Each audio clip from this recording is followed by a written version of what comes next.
আসসালামু আলাইকুম রহমতুল্লাহি ওবরকাতুহু। সম্মানিত দর্শক, অপারেশন ডেভিল হান্ট চলমান। এ যাবৎকালে প্রায় হাজার দুয়েক লোক সারা বাংলাদেশ থেকে গ্রেপ্তার হয়েছে এবং প্রায় সবাই আওয়ামী লীগের ওইরকম কেউ কেটা নন, সাধারণ যারা যে কর্মী বা সমর্থক। তো যা হয় আমাদের দেশে গ্রেপ্তারের সময় বেশ কিছু আলামত উদ্ধার করা হয়। তো সেগুলো দেশি পিস্তল, বিদেশি পিস্তল, ২-৪টি চাপাতি, কিছু জিনিসপত্র, এগুলো সব গ্রেপ্তার করা হয়েছে অস্ত্র উদ্ধারের নামে। তো এই ঘটনার আগে যে শেখ হাসিনার পৈতৃক বাসভূমি ৩২ নম্বর বঙ্গবন্ধু ভবন, সেটি বুলডোজার দিয়ে ভেঙে মাটির সঙ্গে গুঁড়িয়ে দেওয়া হয়েছে। এই দুটো ঘটনা সরকার যারা পরিচালনা করছেন, তাদের জন্য বর্তমানে এবং আগামীতে কী সমস্যা তৈরি হতে পারে, আর এই দুটো ঘটনা কী করে আওয়ামী লীগের জন্য এবং শেখ হাসিনার জন্য সুবিধাজনক একটি অবস্থান তৈরি করতে পারে, সেই বিষয়গুলো নিয়ে আলোচনা করব। যারা অধৈর্যশীল কিংবা সবকিছুকে যারা কৌতুক খুঁজে বেড়ান, তারা হয়তো এই বিষয়টিকে অনেকটা ঠাট্টা কিংবা মশকরা বা স্যাটায়ার হিসেবে নিতে পারেন যে ৩২ নম্বর ভেঙে ফেললো, এতে আবার শেখ হাসিনার কী করে কপাল খুলল বা আওয়ামী লীগের কী করে কপাল খুলল।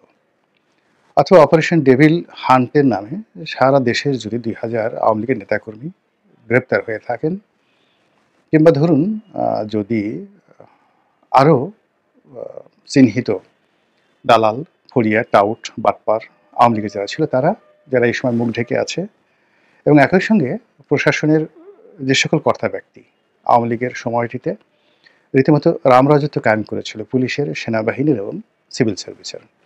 তো বেশ কয়েকজন, ইতিমধ্যে প্রায় ৬-৭ জন ঊর্ধ্বতন পুলিশ কর্মকর্তা এই গত কয়েকদিন গ্রেপ্তার হয়েছেন, আগের গ্রেপ্তারের সঙ্গে যাদের নাম যুক্ত হয়েছে। এর মধ্যে ডিআইজি পদমর্যাদার একজন বা দুইজন আছেন। আজকে দেখলাম যে একসময় চট্টগ্রাম মেট্রোপলিটন পুলিশের কমিশনার ছিলেন, তিনিও ধরা পড়েছেন। গাজীপুর মেট্রোপলিটন পুলিশের কমিশনার ছিলেন, তিনিও ধরা পড়েছেন। এই দুজন ডিআইজি পদমর্যাদার, আর বাকিরা এসপি পদমর্যাদার। তো এই বিষয়গুলো সামনে আসছে। এগুলো নিয়ে আওয়ামী লীগের কী লাভ, কী ক্ষতি, আর সরকারের কী লাভ বা কী ক্ষতি, তা বলার আগে পুরো পরিস্থিতি নিয়ে সারা বাংলাদেশে যারা আওয়ামী লীগের লোকজন, তাদের মধ্যে এক ধরনের আতঙ্ক বিরাজ করছে, এটা সত্য কথা। ২ নম্বর হলো যে পুলিশের মধ্যেও কিন্তু নিদারুণ অস্থিরতা দেখা দিয়েছে। অস্থিরতা দেখা দিয়েছে এই কারণ হলো যে পুলিশ একটা চেইনে চলে, কমান্ডে চলে। তো এখন বেনজির সাহেব, সাবেক যে আইজি, তিনি বিদেশে গিয়ে একটি বক্তব্য দেওয়ার ফলে পুলিশের মধ্যে যে ধরপাকড় শুরু হয়েছে, এটি পুলিশের চেইন অফ কমান্ডকে আরও ভেঙে দেবে। এর কারণ হলো যারা এতদিন পালিয়েছিলেন বা আছেন, ঘাপটি মেরে আছেন, বা অনেকে চাকরি হারিয়েছেন, অনেকে ওএসডি হয়েছেন, আবার অনেকে চাকরি না হারিয়েও অনেকের মধ্যে একেবারে আম দুধের মতো মিশে আছেন। এরকম ধরপাকড়ের ফলে অনেকের মুখোশ উন্মোচন হয়ে যাবে এবং পুলিশের বহু কর্তা এভাবে চাকরি হারাবেন, যারা এখন চাকরিরত আছেন। এবং এই জিনিসটি আওয়ামী লীগের প্রতিপক্ষরা যেভাবে চাচ্ছে, আওয়ামী লীগও চাচ্ছে। আওয়ামী লীগ চাচ্ছে এই কারণে যে তোমরা আর কতকাল অবগুণ্ঠন দিয়ে থাকবে। বরং এই সমস্ত কর্মকর্তা যদি শাস্তিপ্রাপ্ত হয়, তাহলে বিক্ষুব্ধ লোকের সংখ্যা বাড়বে, ক্ষতিগ্রস্ত লোকের সংখ্যা বাড়বে, হাহাকার প্রাপ্ত লোকের সংখ্যা বাড়বে, এবং পুলিশ বাহিনীতে অরাজকতা তৈরি হবে, বিশৃঙ্খলা তৈরি হবে, পুলিশের যে নৈতিক মনোবল সেটা আরও ভেঙে যাবে এবং পানি ঘোলা হয়ে যাবে, যা কিনা আওয়ামী লীগের জন্য সুফল বয়ে নিয়ে আসবে। ১। ২ নম্বর হলো ৩২ নম্বর ভাঙার কারণে দেশি এবং বিদেশি যে সকল মিডিয়া রয়েছে, সেগুলো এই বাংলাদেশের যে মব জাস্টিস, এগুলো নিয়ে ভীষণ রকম মাতামাতি করছে। ২ নম্বর হলো বাংলাদেশের অনেক সাধারণ জনগণ, যারা আওয়ামী লীগ করেন না, বিএনপি করেন না, শান্তিপ্রিয় মানুষ, তারা কোনো অবস্থাতেই এই ভবনটির ধ্বংস সাধন, এটি তারা কোনো অবস্থাতেই মেনে নিতে পারছেন না। যেমন ২০ জন বিশিষ্ট নাগরিক বিবৃতি দিয়েছেন। তো এই ২০ জন নাগরিক এখানে থাকবেন না। আগামীতে দেখা গেল যে ২০০ নাগরিক বিবৃতি দেবেন এবং এটি নিয়ে একটি জনমত তৈরি হবে। যদি এই ভবনটি না ভাঙা হতো, তাহলে এই যে জনমত তৈরির জন্য আওয়ামী লীগের পক্ষে এরকম একটি পরিবেশ এবং পরিস্থিতি তৈরি হতো না। এর কারণ হলো আওয়ামী লীগের গত ১৫ বছরের শাসনের যে খারাপ দিক, এবং এই সময়টিতে যে লুটপাট হয়েছে। যখনই একটা ইলেকশন আসবে, পরিস্থিতি একেবারে স্বাভাবিক হবে, বিচার প্রক্রিয়া একেবারে নিখুঁত হবে। তখন আসলে আওয়ামী লীগের ওই অপকর্মগুলোর বিষয়ে যুক্তি দেওয়ার মতো একটা বক্তব্য দেওয়া যাবে না। যেমন ধরুন এসআলএমের কথা, ব্যাংক লুটের কথা, সালমান এফ রহমানের কথা, শেয়ার মার্কেটের কথা, বিদেশে যে টাকা পাচার হয়েছে, সেই টাকা পাচারের কথা, গুমের কথা, খুনের কথা। তারপরে ওই সময়টাতে কোর্ট কাছারিকে বলা হতো মুজিব কোর্ট, শেখ হাসিনার পেটি কোর্ট। এই জিনিসগুলো মানে যদি বাংলাদেশের সবকিছু স্বাভাবিক চলে, এই জিনিসগুলো বারবার সামনে চলে আসবে এবং আওয়ামী লীগের রাজনীতি ক্রমশ পিছিয়ে দেবে। কিন্তু যদি মারামারি হয়, হানাহানি হয়, কাটাকাটি হয়, এভাবে মব হয়, মানুষের জীবন অনিশ্চিত হয়ে যায়, অভাব অভিযোগ বাড়ে, তখন মানুষ বলবে যে এই লাউ সেই কদু, আগেই ভালো ছিলাম, এবং আওয়ামী লীগের ফিরে আসার পথ ততটা সুগম হয়ে পড়বে। তো এই যে পরিস্থিতি তৈরি হয়েছে, অর্থাৎ ৩২ নম্বর বাড়ি ভাঙার মাধ্যমে সারা বাংলাদেশে যে মব তৈরি হয়েছে, আওয়ামী লীগের যারা লোকজন আছে তারা মনে প্রাণে খুশি, যারা শীর্ষ নেতৃবৃন্দ। তৃণমূল পর্যায়ে আপাতত অনেকেই আনহ্যাপি, কিন্তু যেখানে একটা বাড়ি ভেঙে দেওয়া হচ্ছে, মুহূর্তের মধ্যে সেখানে একটা মব তৈরি হচ্ছে এবং সেখানে একটা কাউন্টার জনমত তৈরি হচ্ছে। যেমন একটা বাড়ি যখন ভেঙে দেওয়া হলো বা বুলডোজার গিয়ে যখন কোথাও আক্রমণ চালালো, এটি প্রথম ৪-৫ দিন টের পাওয়া যায়নি, কিন্তু এখন এটির কাউন্টার আতঙ্ক ছড়িয়ে পড়েছে। যারা এই কর্ম করেছেন তারা দেশের হোক, দেশের বাইরে হোক, প্রায় সবাই এখন আতঙ্কের মধ্যে আছে যে তার বাড়িতে কখন আগুন লাগবে। এর কারণ হলো আওয়ামী লীগ এই সমস্ত কর্মকাণ্ডে এতটা নিখুঁত, যেটি অতীতে যখন সেই বিআরটিসি বাসে গান পাউডার দিয়ে আগুন ধরিয়ে দেওয়া, কিংবা ২০১৫ সনে জামাত বিএনপির যে আন্দোলন চলেছিল, সেই আন্দোলনকে ভিন্ন খাতে নেওয়ার জন্য বিএনপি যে কটি বাসে আগুন দিয়েছে, জামাত যে কটি গাড়িতে আগুন দিয়েছে, তার চেয়ে আরও ১০ গুণ আগুন আওয়ামী লীগের লোকজন দিয়েছে।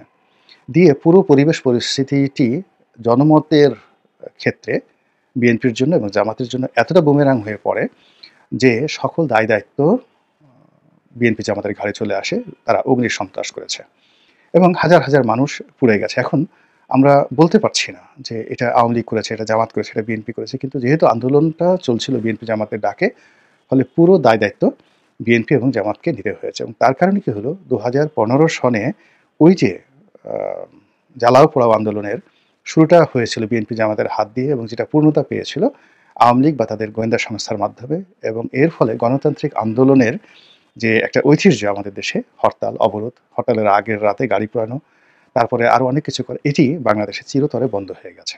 এখন ইচ্ছা করলে এই কাজটি আওয়ামী লীগও করতে পারবে না। এর কারণ হলো এটা মানুষ মানতে পারছে না, এটাকে এক্সট্রিম পর্যায়ে নিয়ে তারপরে এটাকে একটা ঘৃণার পর্যায়ে ফেলে দিয়েছে আওয়ামী লীগ। তদ্রুপ যে মব চালানো হচ্ছে, এই মবের ক্ষেত্রেও আওয়ামী লীগ যদি পেট্রন করে, অর্থাৎ দিনে যে মবগুলো হচ্ছে, ধরে নেওয়া হচ্ছে এটা আওয়ামী বিরোধী যারা লোকজন আছে তারা আওয়ামী লীগের নেতাকর্মীদের বাড়িতে আগুন লাগাচ্ছে, বুলডোজার দিয়ে পিটাচ্ছে, এবং দেখবেন যে ইতিমধ্যেই এগুলো নিয়ে অনেকগুলো কার্টুন তৈরি হয়েছে, টিকটক তৈরি হয়েছে এবং হাস্যরসের তৈরি মানে ঘটনা জন্ম দিয়েছে। দ্বিতীয়ত, এই সকল মবের ফলে অনেকগুলো সরকারি প্রতিষ্ঠান, বেসরকারি প্রতিষ্ঠান, তাদের নিরাপত্তা বৃদ্ধি করা হয়েছে এবং সেখানে সেনাবাহিনী নিয়োগ করা হয়েছে প্রথম আলোর মতো পত্রিকাতে। এগুলো সবই আওয়ামী লীগের পক্ষে চলে যাচ্ছে। দ্বিতীয়ত, পটুয়াখালীতে একজন কন্টেন্ট ক্রিয়েটর, তার বাড়িতে আগুন লাগানো হয়েছে, মিস্টার কাফি। তো এই মিস্টার কাফির এই আগুন লাগানোর যে ঘটনাটি রাতের আধারে সবাই আওয়ামী লীগকে দায়ী করছে এবং সরকারের কাছে বিচার প্রার্থনা করছে যে তাদের কারণেই এই ঘটনা ঘটছে। সো এটা একটা টেস্ট কেস।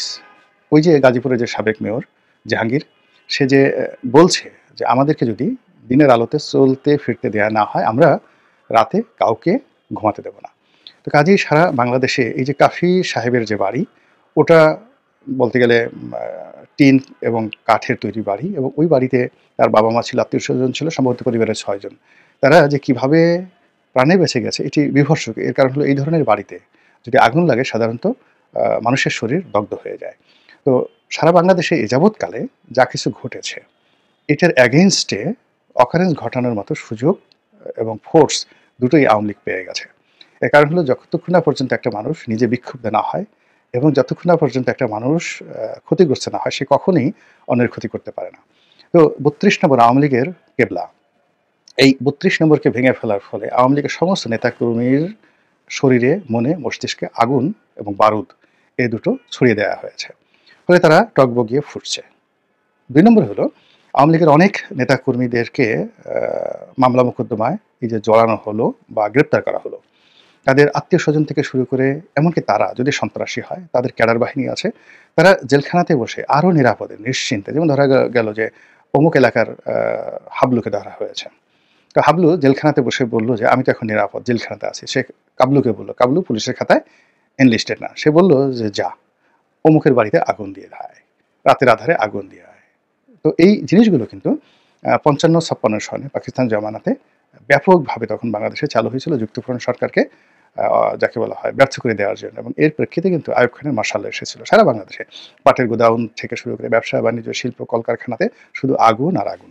তো এই যে আগুন শুরুটা হলো, এটির যাকে বলা হয় প্রেক্ষাপট রচনা করেছে এই যে মুভ বুলডোজার। আপনি চিন্তা করুন যে বইমেলাতে যে ঘটনাটি ঘটেছে, এটাকে আপনি যে কোনো অ্যাঙ্গেল থেকেই বিচার করেন, অর্থাৎ মবটি যদি বিচার করেন, সেটিও সরকারের ব্যর্থতা। আবার মবের এগেইনস্টে জয় বাংলা যে স্লোগান দেওয়া যে লোকটি দিয়েছে, আমার কাছে মনে হয় না যে সে এত সাহসী মানুষ যদি পেছনে তার পেট্রোল না থাকতো। তো এই যে টোটাল যে কর্মকাণ্ডগুলো এখন হচ্ছে, এই কর্মকাণ্ডের ফলে রাজনীতির মাঠ